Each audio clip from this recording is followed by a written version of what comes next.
जय श्री राम।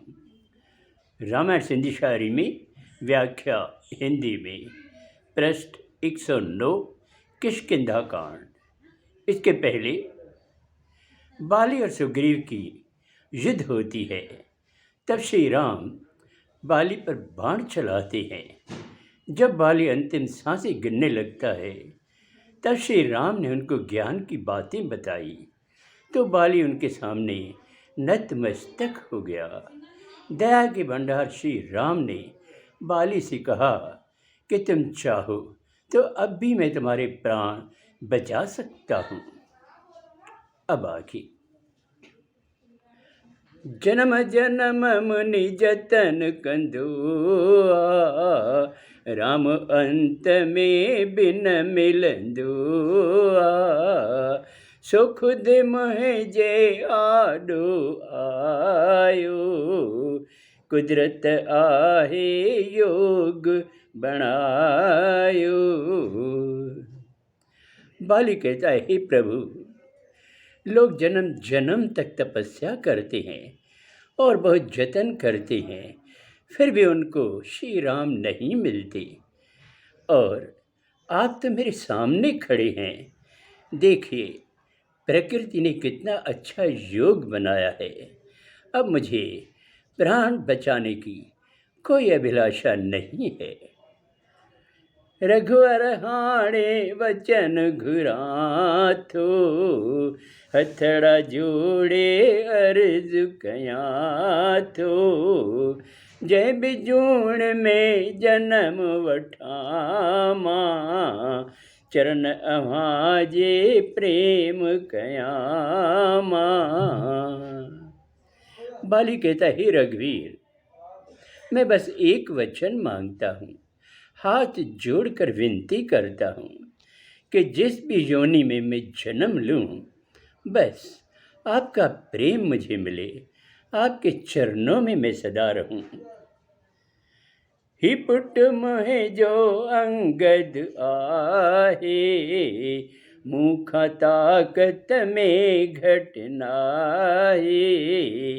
हथ पकड़े प्रभु दास बनायो, मन में पाए जो वास बनायो। बाली कहता है, प्रभु, ये मेरा पुत्र अंगद है, ये ताकत में मुझसे भी कम नहीं है।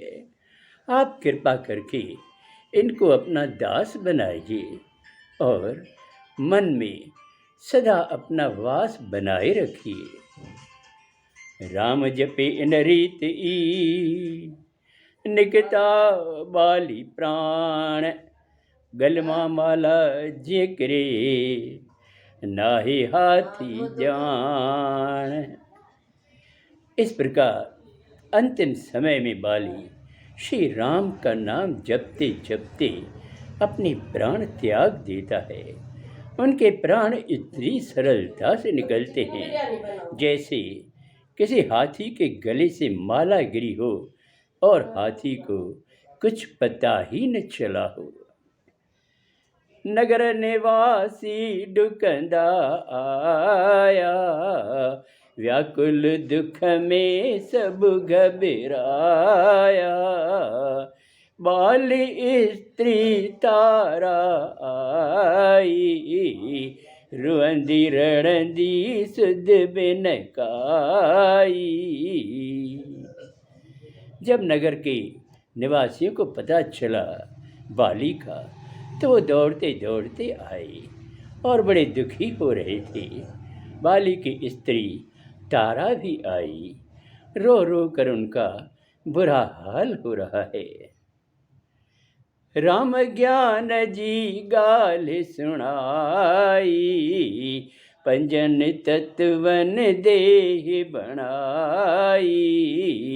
भुजल अग्नि ऐ उभ आहे, हवा पंजी ब्यो कुछ बितनाहे। तब श्री राम ने उनको ज्ञान की बातें बताई कि जो तुम समझ रही हो और दुख कर रही हो, ऐसा कुछ भी नहीं है। यह शरीर तो 5 तत्वों से बना है, जिसमें पृथ्वी, जल, अग्नि, आकाश और वायु है। इन पांचों के सिवाय और कुछ भी नहीं है।